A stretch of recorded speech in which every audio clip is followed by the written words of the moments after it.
Baik, bismillahirrahmanirrahim. Assalamualaikum warahmatullahi wabarakatuh.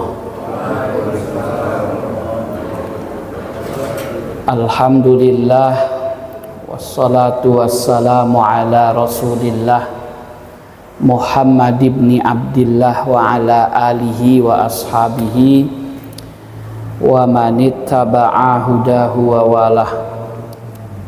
Rabbi shrah li sadri wa yassir li amri wahlul 'uqdatam min lisani yafqahu qawli. Allahumma faqihna fid din, Allahumma 'allimna ta'wil, Allahumma anfa'na bima 'allamtana wa 'allimna ma jahilna wa zidna ilman ya rabbal alamin. Amma ba'ad, bapak-bapak jamaah sholat subuh Masjid Al-Insan rahimani wa rahimakumullah, mudah-mudahan kita semua dirahmati oleh Allah Subhanahu wa ta'ala. Pagi hari ini para jamaah kita bahas terkait ragu-ragu dalam rakaat sholat dan lupa wajib sholat. Jadi dalam sholat itu ada rukun, ada wajib, ada sunnah, seperti itu. Nah, kemarin dibahas terkait sengaja salah dalam rukun sholat atau nambahi ngurangi rukun sholat, serta juga dibahas terkait kalau lupa melaksanakan rukun sholat. Nah, para jamaah rahimani wa rahimakumullah, kita bahas yang pertama yaitu ragu dalam bilangan rakaat sholat para jamaah.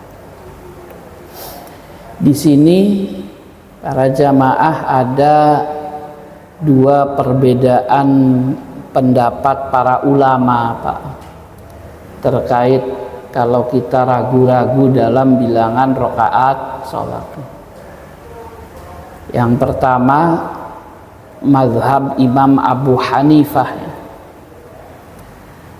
Di mazhab Imam Abu Hanifah dijelaskan bahwa annal musolli iza syakka fi sholatihi falam yadri asalasan sholla am arba'an wa zalika awwalu ma uridolahu ista'nafa.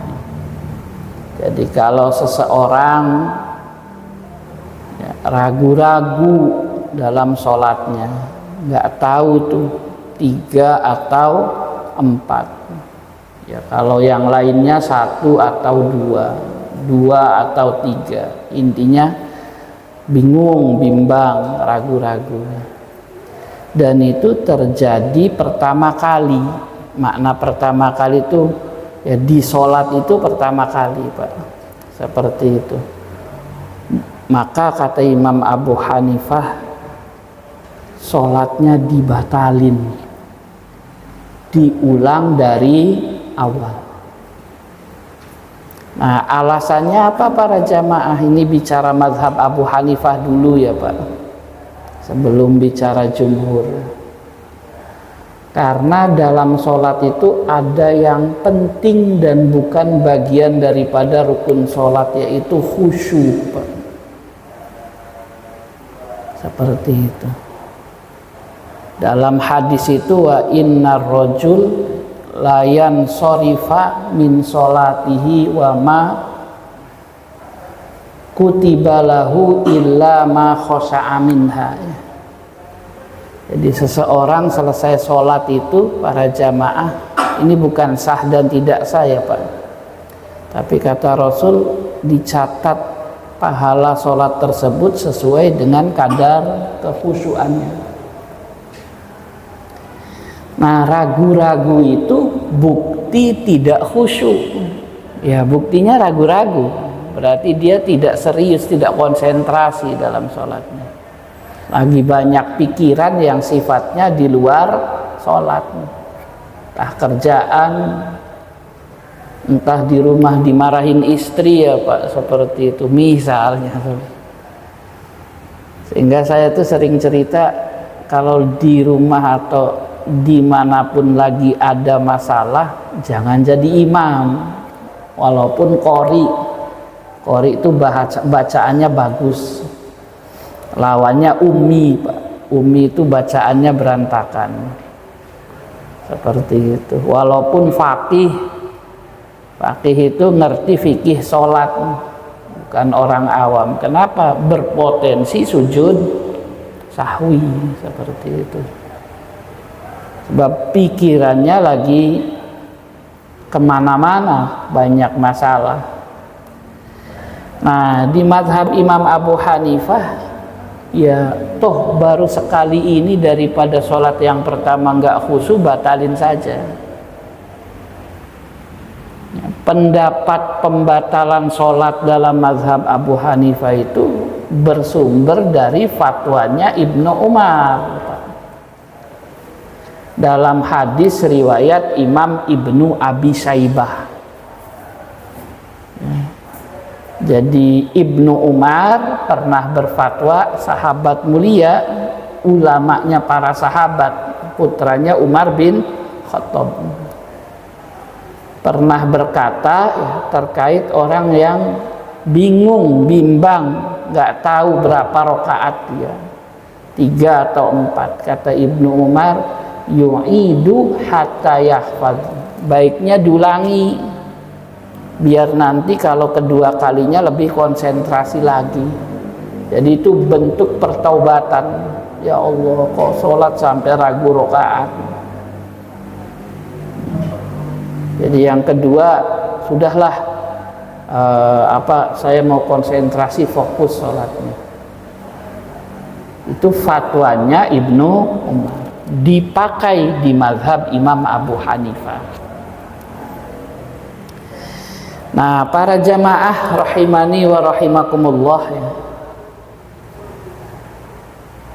Ternyata ini mah misal aja ya Pak, sudah diulang kedua kalinya lupa lagi tuh, ya memang dasar lupaan, seperti itu. Itu maksud wa in kana yu'radu lahu kasiron. Ternyata berulang-ulang ragunya tuh, seperti itu. Udah pertama dibatalin, kedua bingung lagi berapa nih rakaatnya, seperti itu. Nah, di mazhab Imam Abu Hanifah ada 2 pilihan Pak. Kalau punya pendapat, punya bukti ya Pak, maka jangan pakai keyakinan, tapi pakai pendapat, pakai bukti, seperti itu. Apa bedanya keyakinan sama pakai bukti para jamaah?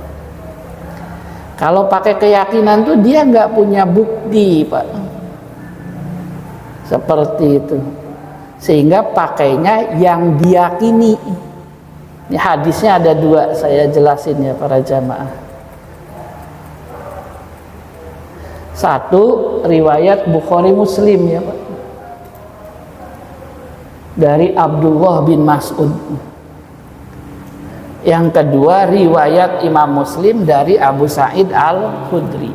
Yang pakai keyakinan dulu ya Pak, yang bukan pakai bukti. Kata Rasul, iza syakka ahadukum fi sholatihi falam yadri kam sholla. Kalau ada orang ragu-ragu dalam sholatnya, tidak tahu rakaat keberapa, asalasan am arba'an, 3 atau 4, maka falyatroh asyak, yang ragu dibuang, ya, wal yabni ala mastaiqon, ya, ambil yang diyakini saja. Ini prinsip dasar ngambil keyakinan. Berarti kan ada yang diragukan, ada yang diyakini. Saya kasih contoh lain dulu, Pak. Ada orang sudah wudhu, terus dia ragu-ragu batal apa belum. Dia yakin nggak, Pak, sudah wudhunya? Sudah wudhunya yakin nggak? Yang diragukan apanya? Batalnya. Nah, sekarang kalau ada orang ragu-ragu ini rokaat ketiga atau rokaat keempat, yang diragukan rokaat keberapanya, Pak? Ada orang nih ragu-ragu rokaat ketiga apa rokaat keempat, yang diragukan rokaat keberapanya? Empatnya. Apa sudah empat, apa masih tiga? Kalau tiganya yakin, Pak, karena masih bahasanya. Kalau yang keempatnya diragukan. Kata Rasul, buang yang diragukan, ambil yang diyakini. Berarti maknanya apa, Pak? Buang yang rokaat keempat, ambil yang rokaat ketiga. Itu ambil keyakinan, nggak usah mikir.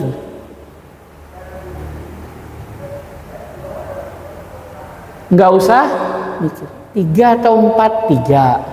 Loh, kenapa yang diambil tiga? Kan yang diragukan empat. Seperti itu. Satu atau dua? Berarti satu, karena yang diragukan duanya. Itu namanya ngambil keyakinan. Ada lagi lewat jalur pendapat. Hadisnya Bukhari Muslim. Mirip-mirip redaksinya. Idza sakka ahadukum fi sholatihi falyataharro as-shawab. Kalau ragu terkait rakaat sholat, maka hendaklah apa? Taharro, meneliti. Seperti itu. Dengan sungguh-sungguh diingat-ingat yang benar yang mana. Kalau neliti tiga atau empat, kalau buktinya ada yang keempat, berarti dimenangin yang empatnya. Seperti itu. Saya kasih contoh para jamaah, kejadiannya dengan diri saya sendiri, Pak. Saya juga lumayan agak heran ya, Pak. Agak herannya itu sholat zuhur berjamaah, tapi lupa semua. Jadi bukan lupa sholat berjamaah, Pak, lupa bareng-bareng, lupa berjamaah. Ya. Imamnya di masjid kampus di tempat saya ngajar di Husnayain. Imamnya pimpinan saya, beberapa pengajar yang lain, sama beberapa mahasiswa tuh para jamaah sholat zuhur. Yang nggak banyak sih, Pak. Ada mungkin sekitar 15-20-an. Karena kadang sholatnya gonta-ganti tuh. Ada yang masih ini seperti itu di kelas, kadang ada yang agak lama ngisinya seperti itu. Sholat berjamaah, saya tuh ingat, Pak, rakaat pertama habis baca Al-Fatihah, saya sebagai makmum ya, seperti itu saya baca surah Al-Kafirun. Saya pilih surah Al-Kafirun, takut imamnya tiba-tiba ruku, minimal dapat satu surat yang pendek-pendek aja. Kalau ternyata imamnya belum ruku, ya saya tambahi. Yang penting itu kan nggak nyungsang dalam baca Quran itu. Rasulullah pernah dalam satu rakaat baca apa? 3 surat, tapi yang panjang-panjang, Pak. Al-Baqarah, An-Nisa, Ali Imran. Jadi baca beberapa surat dalam satu rakaat itu apa? Boleh, yang penting nggak nyungsang. Seperti itu. Nyungsang tahu ya, Pak? Jadi misalnya habis baca Al-Kafirun, baca Al-Ma'un, itu namanya nyungsang tuh, Pak. Seperti itu. Atau habis baca Al-Falaq terus baca Al-Ikhlas, itu namanya apa? Nyungsang. Sebab Al-Falaq itu 113 suratnya, kok ke 112 gitu tuh, seperti itu. Urutan surat kan dari Al-Fatihah sampai Anas, seperti itu. Nah, kata Ibnu Abbas ya Pak, dalam riwayat itu kalau baca Qur'annya nyungsang, maka Allah balikan hatinya, nggak tahu kebenaran. Makanya salah satu yang makruh menurut para ulama itu apa? Baca Quran nyungsang tuh Pak, seperti itu. Jadi kalau ngajarin anak-anak kecil juga itu kalau bisa jangan nyungsang. Ya nggak apa-apa sih belajarnya Anas dulu ya Pak, terus kemudian habis itu Al-Falaq belajarnya. Tapi kalau pas suruh baca Al-Falaq dulu baru Anas. Kalau pas murojaah tuh jangan Anas, Al-Falaq, Al-Ikhlas, itu nyungsang Pak, seperti itu. Loh kenapa hafalannya juz 30 dulu terus juz 29? Itu ngikutin biar jadi imam Pak, ngikutin biar untuk sholatnya sendiri. Sebab para jamaah, sholat itu ada namanya surah mufassolat. Itu sudah pernah dibahas di bab sholat ya. Surah mufassolat itu surah-surah yang dianggap pendek-pendek lah. Tujuannya apa? Biar satu rakaat itu satu surat ya, seperti itu. Itu dari juz 27 sampai juz 30. Makanya kadang orang ngapalin Quran tuh 30 dulu, 29, 28, 27 baru Al-Baqarah. Kenapa? Karena afdolnya dalam satu rakaat itu satu surat Pak. Dan itu sepakat seluruh ulama. Afdol ya, bukan tidak boleh. Jadi kalau ditanya baca misalnya Ali Imran 3 lembar, panjang kan 3 lembar itu, dengan baca Inna A'toina tapi sesurat utuh, itu pahalanya besar baca Inna A'toina, karena dia sholatnya baca apa, suratnya utuh satu surat, seperti itu. Cuman kan kadang ya orang kita macam-macam Pak, maksudnya macam-macam itu tidak perlu saklek lah. Oh kenapa bacanya Al-Baqarah? Ya pengennya Al-Baqarah, nanti nggak sampai satu surat kurang istimewa, nggak apa-apa, yang penting masih dapat pahala gitu tuh Pak, seperti itu. Yang rusak itu kalau ria, para jamaah. Ria itu gimana? Pengen tampil tuh Pak, seperti itu. Oh saya hafal surat ini, itu problem. Seperti sebab perusak ibadah pamer di situ. Oh kenapa bacanya surah yang ini?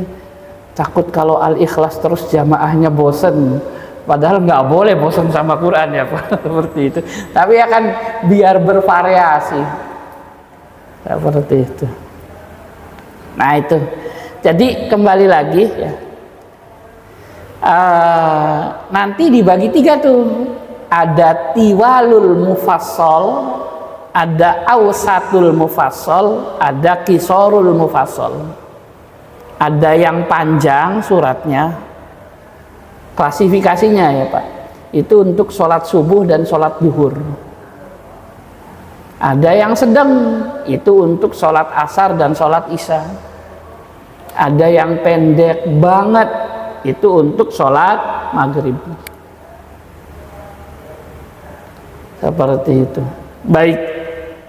Nah, walaupun sholat duhur ini Pak, ya saya nggak yakin, tapi maksudnya nggak yakin tuh jarang di sini sholat duhur panjang tuh Pak. Rata-rata ya sebentar ruku. Maka saya ambil Al-Kafirun. Karena belum selesai, saya lanjutkan An-Nasr, idza jaa nasrullahi wal fath. Seperti itu. Nah, kemudian para jamaah imamnya ruku, saya ikut ruku, Pak. Terus kemudian di rakaat kedua saya baca Al-Ikhlas para jamaah. Qul huwallahu ahad. Sampai selesai imamnya belum ruku, saya baca Al-Falaq. Sampai selesai An-Nas tuh Pak, baru ruku. Sudah. Nah, di rakaat ketiga saya masih ingat selesai Fatihah imamnya belum ruku, saya diem Pak, nunggu imam ruku. Habis itu saya lupa para jamaah, rakaat keberapa ya, kayak gitu. Kadang kalau sholat itu kan gini Pak, yang nggak tahu kalau bapak-bapak, kalau saya ya tiba-tiba pleng kayak gitu, mikirin apa muncul dengan sendirinya tuh, padahal sudah berusaha tadabbur makna-makna sholat kan, bacaan-bacaan, tapi tiba-tiba rakaat keberapa ya, kayak gitu. Sehingga saya bingung tuh, ini keberapa? Keberapanya itu berapa? 3 atau 4 Pak, bukan 2 kan. Saya punya bukti Al-Kafirun masih ingat, Al-Ikhlas sama apa? Sama diem setelah baca surat Al-Fatihah, seperti itu. Ternyata imamnya duduk.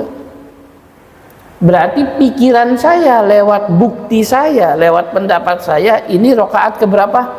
4.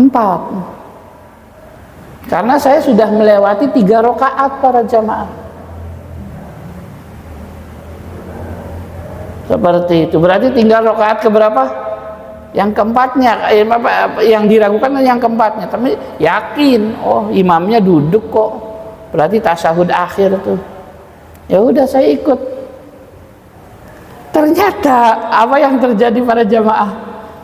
Imamnya bangkit Pak. Itu tasyahud awal, versi imamnya baru 2 rakaat. Berarti ragu-ragunya berapa? 2 atau 3. Seperti itu. Yang dimenangin 2-nya apa 3-nya? 3-nya Pak. Saya punya bukti. Al-Kafirun setelah Fatihah, Al-Ikhlas, dan yang terakhir diam sejenak nunggu imam ruku. Oh, berarti imamnya lupa nih. Nah, yang heran para jamaah rahimani wa rahimakumullah ya, itu yang lainnya tuh nggak ada yang subhanallah, Pak, anteng aja tuh. Kayaknya ini lupa berjamaah kan, seperti itu. Ya. Kenapa lupa berjamaah? Ya saya punya bukti Pak, biar sendirian juga. Itu namanya punya bukti, punya pendapat. Akhirnya saya ikutkan, imamnya bangkit. Oh berarti baru 3 ini, saya ikutin. Setelah sujud kedua, karena itu rakaat keempat, saya tasyahud akhir kan. Imamnya apa? Berdiri, karena dia sangka baru 3. Seperti itu. Kan dia tasyahud awal berdiri, saya ikut berdiri. Nah saya yakin betul itu rakaat keempat. Imamnya nyangka rakaat ketiga karena baru tasyahud awal. Ketika imamnya berdiri, makmum yang lain juga berdiri, saya sendirian tuh para jamaah duduk tasyahud akhir. Saya ucapin Pak tasbih subhanallah. Imamnya turun. Berarti bukti apa tuh? Imamnya ragu-ragu, buktinya turun dia. Kalau yakin gak bakalan turun. Berarti imamnya juga sama-sama lupa tuh. Herannya yang lainnya juga ikut turun. Berarti kan ragu berjamaah itu. Sehingga tasyahud akhir, terus sujud sahwi sebelum salam. Sujud sahwi dulu baru salam. Nah itu namanya ragu-ragu punya bukti. Maka kata Imam Abu Hanifah dalam mazhab Abu Hanifah ya Pak, kalimatnya begini nih, wa in kana yu'radu lahu kafiron bana ala akbari ro'yih. Kalau berulang-ulang maka pakai pendapat Masa sih nggak konsentrasi? Pertama lupa, batalin. Kedua kali lupa lagi, coba mikir. Itu sebenarnya keberapa? Seperti itu. Pakai hadis ya para jamaah yang Bukhari Muslim ini, Pak. Tapi hadis ini nggak dipakai jumhur para jamaah. Kenapa nggak dipakai 3 mazhab selain Abu Hanifah, Pak? Karena sujud sahwinya setelah salam. Jadi istilahnya gini para jamaah, sanadnya sahih Bukhari Muslim ya Pak, tapi matannya isinya bermasalah. Bermasalahnya di mana? Sujud sahwinya setelah salam. Sujud sahwi itu bagian daripada rangkaian sholat. Penutup sholat salam, ada hadisnya itu. Pembuka sholat takbiratul ihram.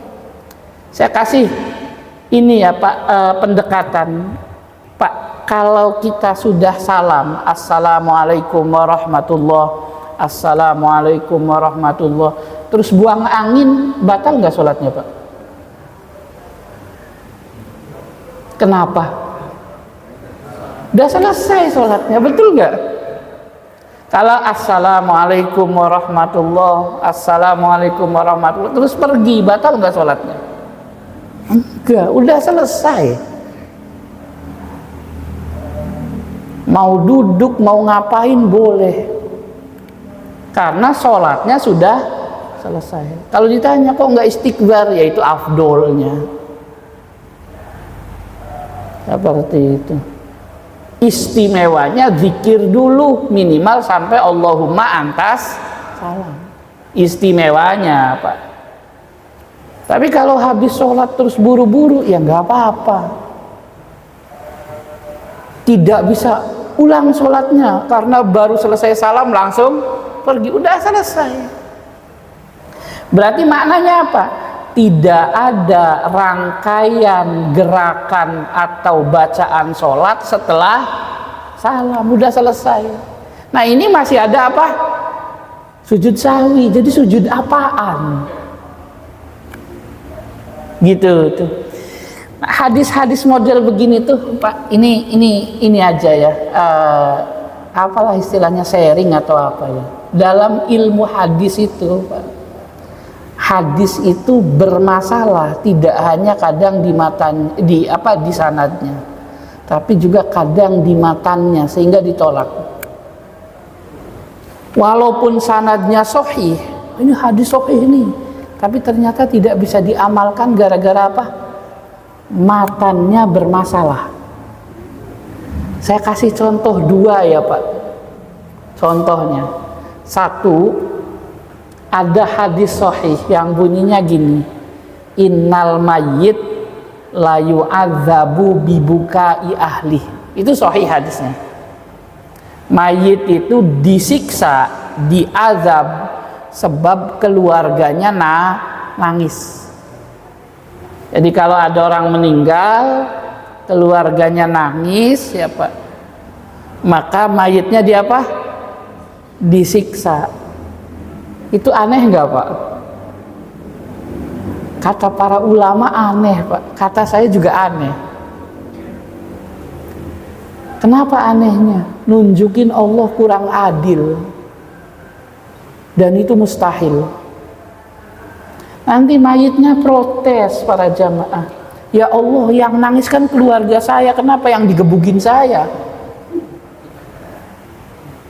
Seperti itu. Saya nggak pernah, kalau ini ya udah saya bangkitin lagi deh, ya Allah saya bangkit lagi, saya ngomong ke keluarga saya, nanti kalau saya mati jangan ditangisi ya, saya digebukin soalnya, gitu tuh kan nggak mungkin Pak. Jadi yang berbuat dosa orang lain, yang digebukin mayitnya. Itu bertentangan dengan firman Allah, wala taziru waziratu wizra ukhra. Orang tuh nggak mungkin disiksa sebab dosa orang lain. Kalau disiksa sebab dosa orang lain, karena dia jadi penyebab, ikut andil tuh. Ya Allah, kan yang nyopet dia, kenapa saya ikut disiksa? Karena kamu yang ngajarin dia nyopet, gitu kan. Berarti ada andil. Ini mayitnya wasiat enggak. Misalnya semasa hidup, anak, istri, nanti kalau bapak meninggal tangisin ya. Enggak Pak, meninggal ya meninggal aja. Nangis karena sayang. Tapi kalau nangisnya berlebihan, dosa, namanya niyaha. Seperti itu. Tapi dosanya yang nanggung siapa? Keluarganya, bukan mayitnya. Kasihan mayitnya, nggak ngapa-ngapain, di azab. Maka ini ditolak sama para ulama walaupun hadisnya sahih, Pak. Kenapa? Matanya, isinya bermasalah. Salah satu contoh lain bab sujud. Kata Rasul,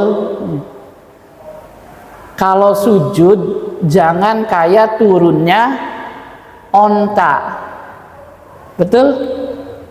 Onta itu kalau turun yang mana dulu? Depan dulu, Pak. Depannya nekuk, baru belakangnya. Berarti kesannya atau maknanya, kalau sujud jangan tangan dulu, tapi lutut dulu, yang belakang dulu. Sebab kalau tangan dulu seperti turunnya onta. Tapi kalimat berikutnya masih satu hadis itu, jangan sujud seperti turunnya onta, letakkanlah tangan dulu baru kaki. Itu namanya apa? Kayak gini Pak hadisnya, ini kalimatnya. Ngomong ke supir, "Pir," kayak gitu, kalau lampu merah berhenti mobilnya, jangan nerjang, seperti itu. Terus yang keduanya bilang, "Itu lampu merah, Pir, lanjut." Itu yang dipakai yang mana, Pak? Kita pakai supir nih, "Pak supir, nanti kalau lampu merah berhenti ya, bahaya." Tiba-tiba lampu merah, terus kita ngomong, "Pir, lanjut." Supirnya bingung kan, Pak, ini yang dipakai yang mana? Nah, walaupun itu sanadnya sahih, tapi ditolak sebab matanya bermasalah. Kenapa matanya bermasalah? Membingungkan. Sehingga hadis ini pun ditolak jumhur para jamaah. Seperti itu, tidak dipakai, Pak. Kenapa? Karena sujud sahwinya setelah salam. Kok sujud sahwi setelah salam? Makanya di mazhab Imam Ahmad bin Hambal itu, di mazhab Hambali, kalau lupa sujud sahwi ya Pak, terus salam, itu dikodo sujud sahwinya, sujud sahwi lagi tapi salam lagi. Seperti itu. Kalau di mazhab Abu Hanifah apa? Salam dulu baru sujud sahwi.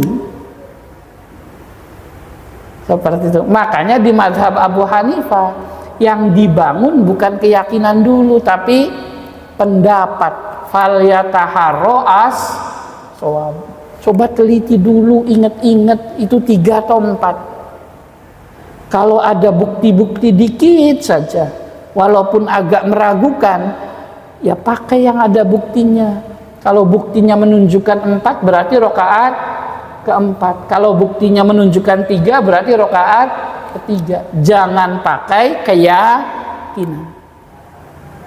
Di situ para jamaah.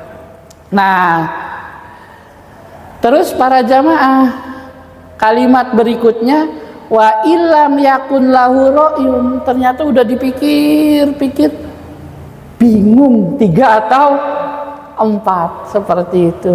Maka dalam mazhab Imam Abu Hanifah bana alal yakin, baru tuh pakai keyakinan. Cara pakai keyakinan itu yang ragu dibuang, berarti 3 atau 4 langsung ke 3. Kenapa nggak pilih 4? Ngeblank saya, nggak tahu, dipikir-pikir juga nggak ketemu.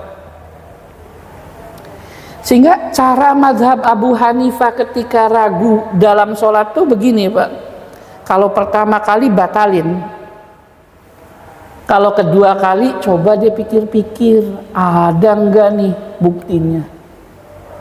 Kalau ternyata ada buktinya pakai bukti, tapi kalau sudah dipikir-pikir tetap enggak nemu, baru pakai keyakinan. Nah, di mazhab pertama itu kan para jamaah rahimani wa rahimakumullah ya Pak, itu apa ya Pak, di mazhab pertama itu kalau pertama kali lupa itu pakainya apa? Dibatalin sholatnya. Cara batalinya para jamaah ya, dan apa, seseorang memulai sholat tidak diperkenankan kecuali setelah keluar dari sholat yang pertama. Cara keluarnya ngucapin salam, atau cara keluarnya berbicara, atau cara keluarnya dengan perbuatan pindah tempat ya. Jadi gini, misalnya ragu-ragu nih pertama kali ya para jamaah dalam sholat ya Pak, 2 atau 3 jadi imam nih, seperti itu, atau sholat sendirian, terutama yang jadi imam ya Pak, kan dia ragu-ragu dalam hatinya. Kalau dalam mazhab Abu Hanifah, kalau ragu-ragu batalin aja sholatnya. Sehingga apa yang dia lakukan Pak? Assalamualaikum warahmatullah, Assalamualaikum warahmatullah, untuk batalin. Karena batal, maka dia mundur Pak, ganti imam. Makmumnya bingung kan? Tapi kayaknya sih nggak bingung ya Pak. Kenapa nggak bingung? Pasti duganya buang angin nih imamnya gitu kan. Padahal apa? Ragu-ragu.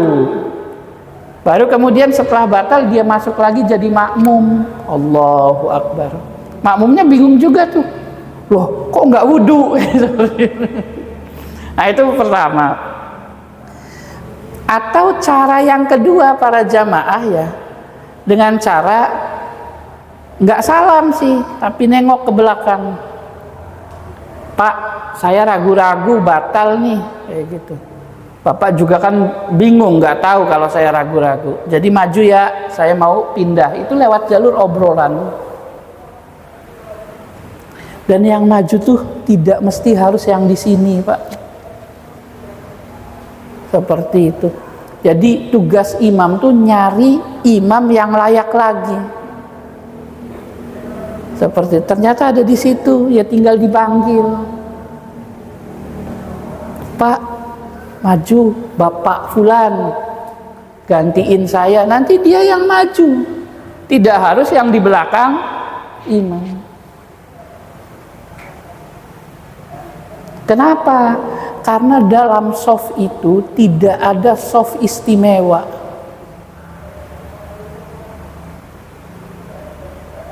Seperti itu, tidak ada shaf istimewa itu apa? Yang datang duluan ya yang depan. Tapi walaupun banyak ya Pak, dikasih sajadah tuh seperti itu. Ini buat khotib, ini buat badal imam, seperti itu. Tapi itu pikiran saja. Kalau idealnya dihilangkan itu semua. Terus gimana cara imamnya? Ya dibongkar dari situ tuh Pak.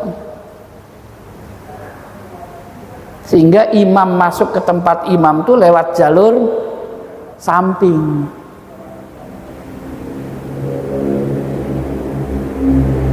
Seperti itu. Kalau imamnya datang duluan, di tempat sekretariat misalnya di sampingnya, di situ sholat, duduk, zikir, baca Quran. Kapan qomatnya? Kalau imamnya sudah ke sini itu Pak. Seperti itu. Aqimis sholah, qomatin, baru qomatkan. Jadi qomatnya bukan pakai waktu.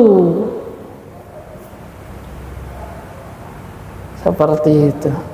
Biar tidak ngelangkahin orang yang lagi sholat berjamaah, dan tidak ngalangin apa para jamaah?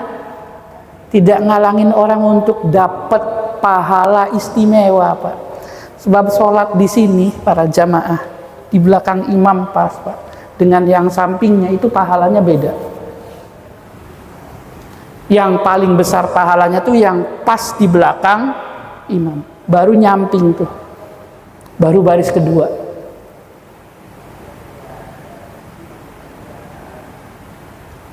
Seperti itu. Sehingga ini buat Bapak Presiden nggak bisa, ini buat Pak Lurah nggak bisa Pak, datang belakangan ya di belakang. Tapi dia mau tugas disiapin jalur lain agar bisa langsung masuk ke tempat imam. Seperti itu. Agar bisa langsung khutbah di situ. Tapi itu tidak wajib ya Pak. Itu idealnya semacam itu. Nah, sehingga kalau imamnya batal ya nunjuk. Seperti itu. Jangan kemudian yang paling belakang wajib maju. Seperti itu. Kenapa jangan yang paling belakang wajib maju? Di beberapa masjid itu ini soft keramat ini Pak, nggak ada yang mau nempatin di beberapa masjid. Seperti itu. Kenapa nggak mau nempatin ini? Takut imamnya batal, nanti saya yang maju. Pikirannya gitu.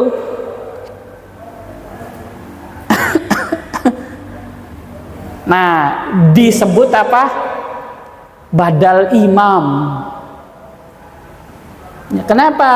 Karena punya pikiran bahwa yang gantiin imam itu harus yang belakangnya pas.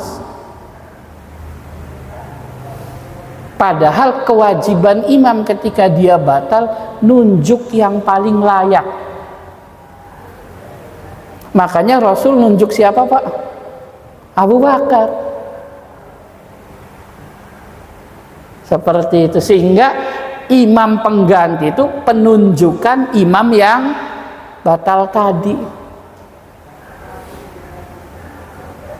Seperti itu. Baik para jamaah rahimani wa rahimakumullah ya. Nah, atau cara ketiga ya Pak, pindah tempat. Makanya kalau antara sholat fardu dengan sholat sunnah ya Pak, sebaiknya geser tempat. Itu ada beberapa riwayat, bahkan sebagian riwayat itu sebaiknya keluar masjid, dilakukan di rumah. Nah, kenapa geser tempat? Untuk menunjukkan kalau yang tadi fardu, yang ini sunnah. Tapi kalau sunnah semua, misalnya kayak tarawih, nggak perlu geser Pak. Atau sunnah semua, kayak misalnya ba'diyah zuhur 4 rakaat kayak gitu, atau qobliyah zuhur 4 rakaat, baru 2 rakaat salam terus geser, itu enggak perlu, karena dia satu sholat. Seperti itu. Yang perlu geser tuh kalau beda sholat. Seperti itu. Bedanya bukan di beda jenis, tapi beda hukum. Yang satu sholat wajib, yang satu sholat sunnah. Seperti itu. Tapi kalau tahiyatul masjid dengan qobliyah, ya di situ aja, nggak perlu pindah.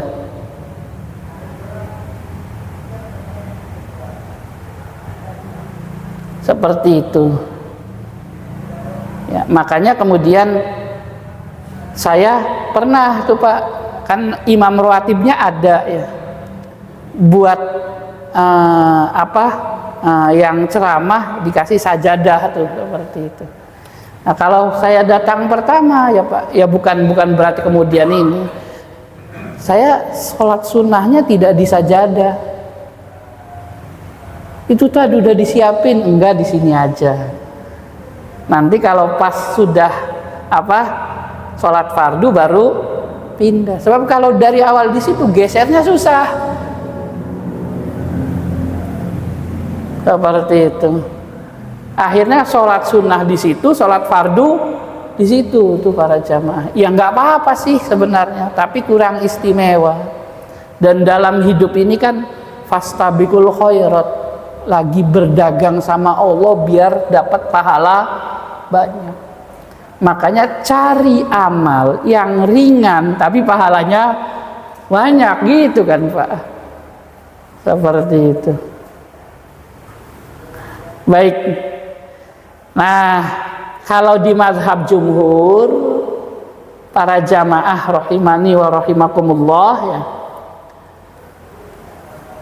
itu cuman satu jalur Pak, selain mazhab Abu Hanifah. Kalau orang ragu dalam sholat, tidak perlu diulang, tidak perlu meneliti cari pendapat, langsung bangun dengan keyakinan.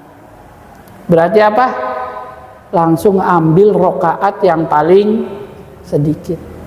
Apa kelebihannya ngikut jumhur para jamaah? Sholatnya fokus Pak, khusyuk. Seperti itu. Khusyuk itu gimana? Orang sholat mikirin rokaat terus, gimana khusyuknya mikirin rokaat terus? Apa nih buktinya? Apa nih? Kebanyakan mikir. Tapi kalau pakai jalur keyakinan, banyak mikir nggak Pak? Enggak kan? Tiba-tiba setan goda ragu 3 atau 4-3, udah gitu aja. Tapi barangkali 4-3. Barangkali ada bukti 4-3 gitu aja. Itu namanya buang keraguan tuh Pak. Jadi sholatnya nggak mikirin macem-macem, fokus di khusyuk sholat tadi. Kayak orang Pak, 1 ditambah 1 berapa? 2. Barangkali 3, 2 gitu aja. Seperti itu. Tapi kalau coba hitung dulu berapa, pakai rumus, kan mikirnya banyak. Seperti itu. Makanya yang kemarin itu ya, bulan lalu pertanyaannya siapa itu? Yang was-was itu Pak. Obat was-was itu kayak gitu. Was-was itu penyakit. Allahu Akbar. Kayak belum sah. Gitu tuh Pak. Kayak belum sah. Dipaksa terus. Biar nanti terbiasa yakin. Kalau ragu-ragunya dipelihara, nanti Allahu Akbar. Allahu Akbar. Gitu tuh Pak. Itu penyakit. Sudah kayak gitu jadi imam lagi. Yang bingung kan makmumnya sudah Allahu Akbar, makmumnya Allahu Akbar. Tiba-tiba imamnya Allahu Akbar lagi, makmumnya melongo. Lah ini gimana kayak gitu? Makanya orang yang masih kena penyakit was-was, sebanyak apapun ilmunya dan sebagus apapun bacaannya, tidak layak jadi imam. Karena mengganggu konsentrasi makmum. Seperti itu para jamaah. Cara ngilangin penyakit was-was ya Pak, mulailah belajar yakin, dilawan ragunya. Rasul cerita tuh Pak, kalau sholat tuh perasaannya kayak kentut aja. Maka kata Rasul, itu was-was dari setan. Sampai kamu dengar suaranya, baru kamu batalin. Tapi kalau nggak dengar suaranya, nggak kecium baunya, kan banyak orang kayak gitu tuh Pak. Tiba-tiba kayak gitu. Dengar enggak sih, cuman kerasa kayaknya dari bawah, baru kerasa. Kata Rasul, udah nggak usah peduliin, sah sholatnya. Gitu tuh Pak. Itu namanya ngilangin keraguan. Kalau dalam ilmu setir mobil Pak, yang banyak terjadi kecelakaan sebab apa Pak? Ragu-ragu, nyalip enggak kan kayak gitu. Sehingga orang pede aja, mau nyalip, mau enggak. Baca Quran ragu-ragu terus tuh Pak, salah apa benar, salah apa benar, nanti bacanya ham gitu, putus. Karena apa? Ya sudah, jalan saja. Makanya di hadapan guru kalau salah biar dibenerin. Di situ kan para jamaah ya, seperti itu. Karena ragu-ragu itu penyakit. Mau nikah ragu-ragu, nggak jadi tuh nikahnya Pak. Makanya kalau ragu-ragu dibangun lewat jalur apa? Istikharah. Sudah istikharah masih ragu-ragu aja, itu mah kamunya aja, kan kayak gitu. Harusnya dihilangkan keraguan. Nanti istrinya makan apa, yang kasih makan Allah. Tapi nanti kalau ternyata susah terus minta cerai, ya masalahnya apa? Harus dilawan terus keraguan itu, karena ragu-ragu itu penyakit. Jadi orang harus yakin dalam perbuatannya, semacam itu. Maka di mazhab jumhur tidak boleh banyak pikiran, harus fokus sholat. Ragu langsung ambil keyakinan. Riwayat hadisnya satu yang riwayat Imam Muslim itu ya Pak. Nah, kenapa enggak ngambil Bukhari Muslim? Karena yang riwayat Imam Muslim ini sujud sahwinya sebelum salam. Jumhur itu sujud sahwinya sebelum salam. Seperti itu. Jadi kata Rasul, kalau kalian ragu tidak tahu rakaat keberapa, maka buanglah keraguan. Tetapkanlah yang diyakini, lalu sujud 2 kali baru salam. Dikuatkan hadis riwayat At-Tirmizi. Ya, kata Rasul dari Abdurrahman bin Auf ya, kalau kalian ragu dalam sholatnya satu atau dua, maka tetapkanlah satu, itu namanya keyakinan. Kalau ragu 2 atau 3, sintaini au sholla au salasan, maka bangun, tetapkan berapa? 2. Kalau 3 atau 4, tetapkan 3. Udah nggak usah banyak mikir. 1 apa 2? 1. 2 apa 3? 2. 3 apa 4? 3. 4 atau 5? Mustahil, karena nggak ada sholat 5 rakaat kan, seperti itu. Nah, terus apa? Sujudlah sebelum salam. Dari hadis-hadis sahih ini Pak, ya menunjukkan sujud sahwi itu mau setelah salam silahkan ikut mazhab Abu Hanifah, sebelum salam silahkan ikut jumhur, tapi jangan dipecah-pecah. Walaupun ada sih pendapat ulama kontemporer, kalau ragu rokaat kayak gitu maka sesudah salam, tapi kalau ninggalin tasyahud awal wajib sholat, maka sebelum salam. Karena kalau yang ninggalin kurang berarti. Kalau yang ragu-ragu bisa berpotensi lebih rokaatnya. Nah, ini 2 hadis sahih sebelum salam semua, dan problemnya ragu-ragu. Seperti itu. Nah, para jamaah wajib sholatnya bulan depan ya Pak, insya Allah. Sama ada beberapa lain tata cara mengingatkan imam. Terus kemudian ada lagi bagaimana cara mengingatkan imam ketika problemnya adalah bacaan sholat atau sekitar bacaan sholat. Misalnya gini, pernah ada kasus tuh gini Pak, ada orang sujudnya sekali langsung tasyahud akhir. Makmumnya kan subhanallah, karena subhanallah maka imamnya naik tuh Pak, disangkanya kurang rokaat, apalagi yang dilakukan makmum subhanallah lagi, dia duduk lagi tasyahud lagi, makmumnya subhanallah lagi, imamnya bingung. Salah saya apa kayak gitu, seperti itu. Makmumnya ya nggak bisa ngapa-ngapain. Kenapa nggak bisa ngapa-ngapain? Dia bisa ngingetkannya cuman subhanallah, sama kayak bacaan Quran tuh. Seperti bacaan Qur'annya salah, diingetin sama imam, subhanallah. Imamnya nggak ngerti salahnya di mana, kan seperti itu. Nah, tapi nanti insya Allah dibahas bulan depannya para jamaah, insya Allah. Wallahu a'lam bishawab.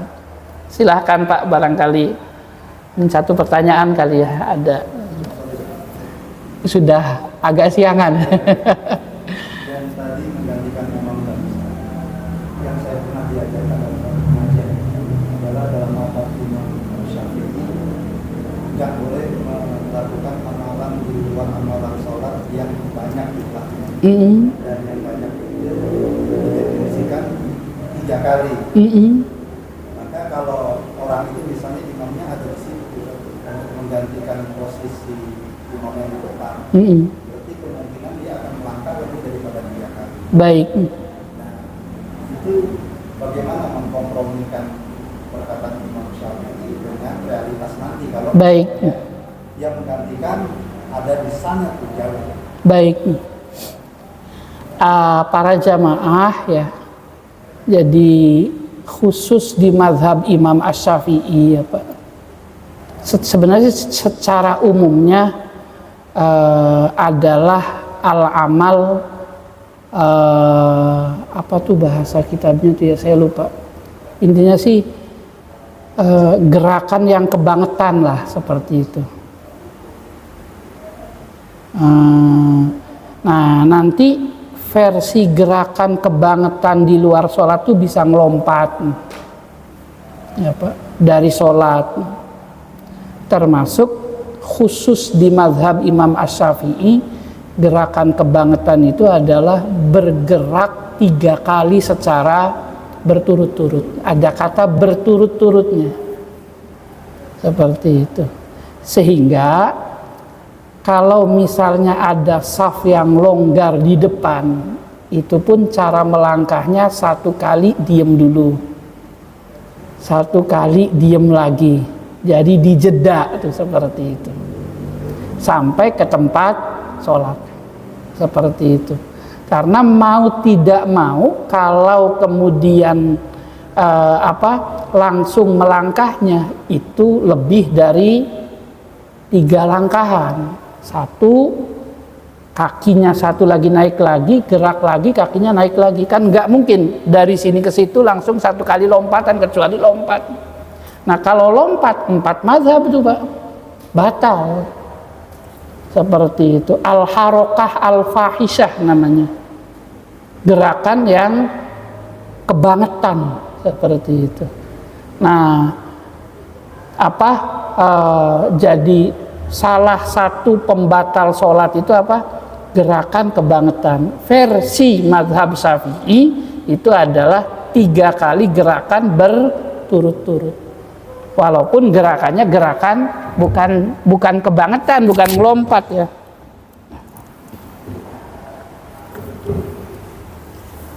Bukan melompat tuh gini Pak, seperti itu. Nih kayak gini kan tuh. Sebenarnya biasa seperti itu. Nah, kalau ini ya otomatis gini kan Pak, nggak mungkin gini. Karena ini ngelompat, seperti itu. Jadi otomatis gini, kalau depannya longgar tuh, diisi softnya, otomatis gini. 4 kali kan itu. Bagaimana cara agar tidak batal? Ya diam dulu.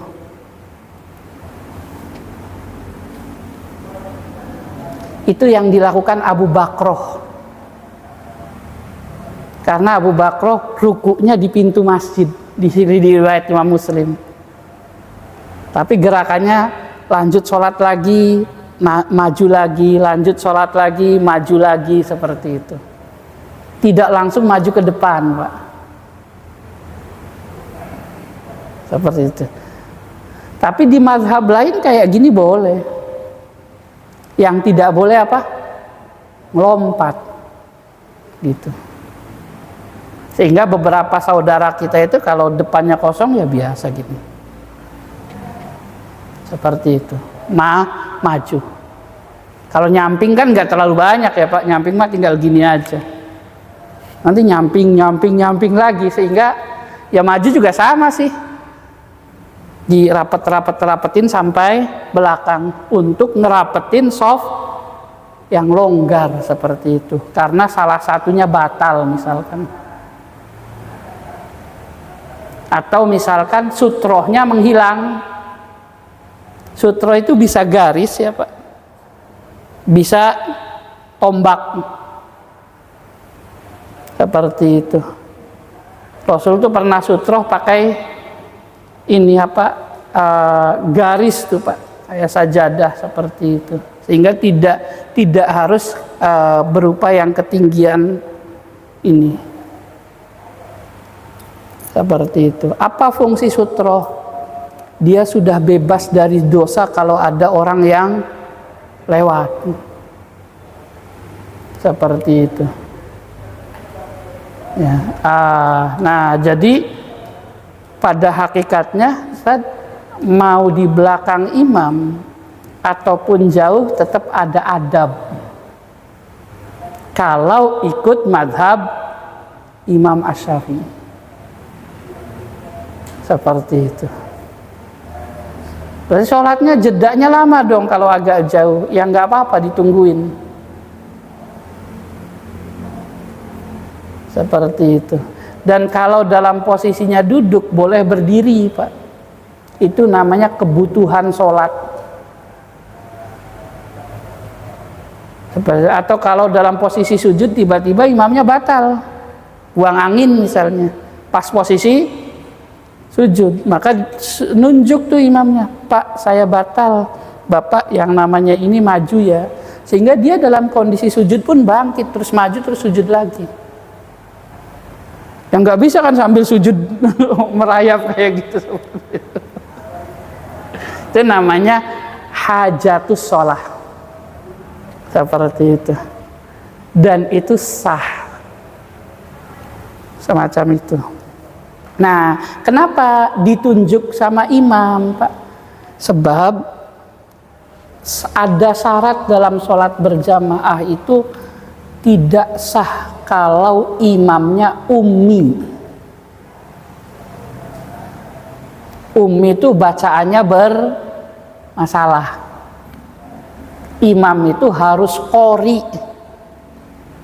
Qori itu nggak harus bagus, tapi benar cukup. Bagus tuh bukan indah ya Pak. Makanya saya lihat YouTube-nya Dr. Aiman Suwedi itu ngeritik kita Pak, seperti itu.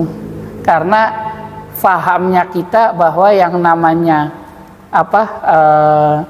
bagus tuh indah, seperti itu. Nah ya di kita juga ya tidak harus ini sih, cuman itu diskriminatif ya Pak. Beberapa masjid ya Pak, seperti itu, tidak semuanya.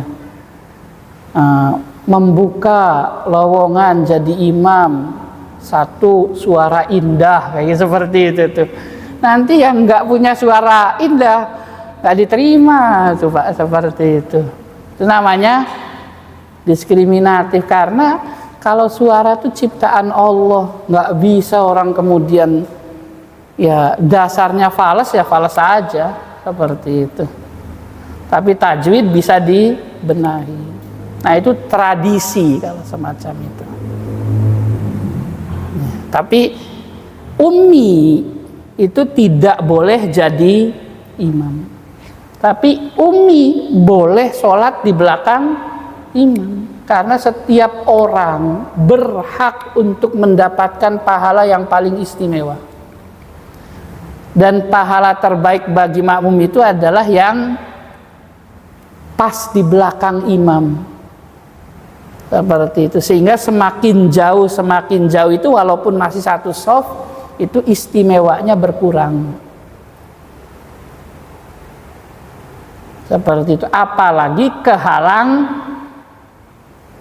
tembok misalnya kan seperti itu. Kalau di situ kan kelihatan nggak imamnya Pak? Masih kelihatan ya.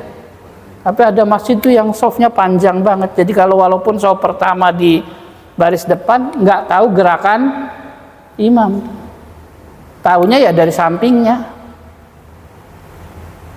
Kalau masjidnya panjang. Kan ada beberapa masjid tuh ada mihrabnya kayak ini nih, sehingga ketika imamnya sholat di sini itu belum tentu yang di sana tuh kelihatan imamnya.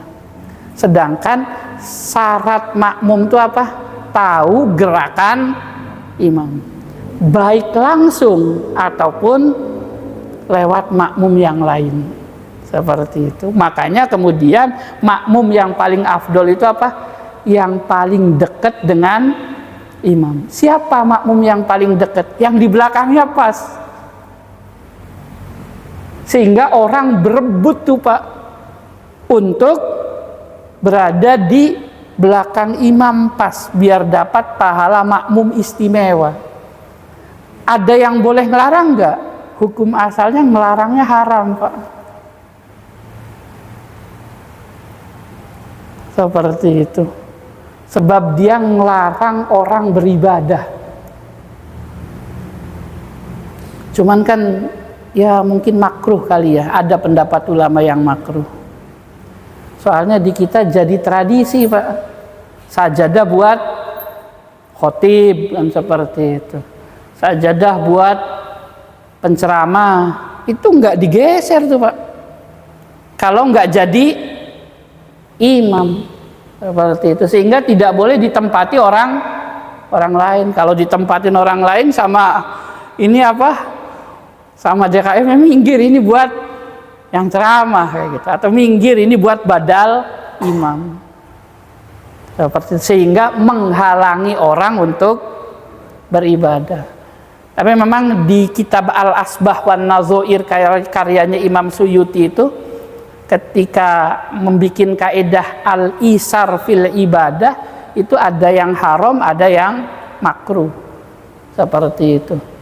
Jadi mendahulukan orang lain dalam urusan ibadah itu ada yang bilang haram, ada yang bilang makruh. Seperti itu. Mendahulukan orang lain itu gimana? Misalnya ini soft paling depan ya Pak, atau soft nyamping kayak gitu. Terus kemudian kita mempersilahkan tuh Pak, Pak monggo silahkan maju ke depan. Itu sebagian ulama mengatakan haram itu Pak. Bolehnya dari depan, Pak maju. Bolehnya. Tapi kalau posisinya para jamaah dari sini itu soft depannya Pak, terus Pak maju. Itu tidak ada yang menghalalkan. Adanya cuma dua. Tidak ada yang membolehkan. Kalau nggak haram, makruh. Namanya isar fil ibadah. Seperti itu. Sehingga orang tuh harus berebut soft depan. Seperti itu. Cukup kali ya Ustaz. Wallahu a'lam bishawab. Subhanakallahumma wa bihamdika asyhadu an la ilaha illa anta astaghfiruka wa atubu ilaika. Hadani Allah wa iyyakum jami'a. Terima kasih. Mohon maaf. Assalamualaikum warahmatullahi wabarakatuh.